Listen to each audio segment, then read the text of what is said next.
समय पहले हिमालय के नीचे एक छोटा लेकिन खुशहाल राज्य था, आनंदपुर। इस राज्य का राजा वीरेंद्र सिंह बहुत न्यायप्रिय और दयालु शासक था। लोग कहते थे, जब तक राजा वीरेंद्र हैं, हमें किसी बात का डर नहीं। लेकिन राजा के दिल में एक खालीपन था। उनका बेटा रणवीर, जो राजकुमार था, राज्य के कामों में रुचि नहीं लेता था।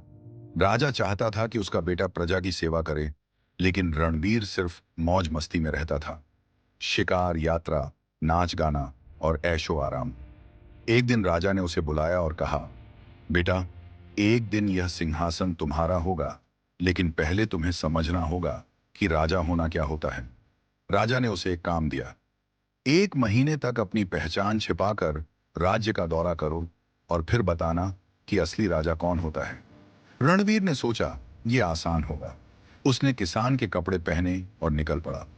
पहले वह एक गांव पहुंचा, जहां लोगों को दिन रात मेहनत के बावजूद खाने को 2 वक्त की रोटी भी मुश्किल से मिलती थी। उसे समझ में आया कि राज्य की समृद्धि जनता की मेहनत से बनती है। फिर वह एक पहाड़ी इलाके में पहुंचा। वहां एक बूढ़ी औरत अपने पोतों से कह रही थी, हमारा राजा बहुत अच्छा है। अगर वह ना होता तो हम भूख से मर गए होते।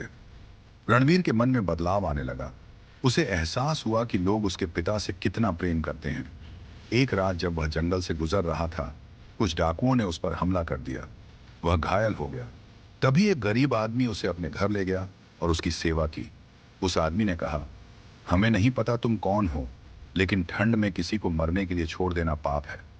यह सुनकर रणवीर के दिल को गहरा झटका लगा। उसने जाना कि इंसानियत सबसे बड़ा धर्म है। 1 महीने बाद वह महल लौटा। राजा ने पूछा, अब बताओ, राजा होने का मतलब क्या समझे? रणवीर ने उत्तर दिया, राजा वह नहीं जो सिंहासन पर बैठा हो, बल्कि वह है जो अपनी प्रजा के दुख को महसूस करे। राजा वीरेंद्र मुस्कुरा दिए। उस दिन से आनंदपुर के लोगों ने एक बदले हुए राजकुमार को देखा, जो अब उनके सुख दुख में साथ था। जब राजा बूढ़े हुए तो उन्होंने रणवीर को गद्दी दे दी।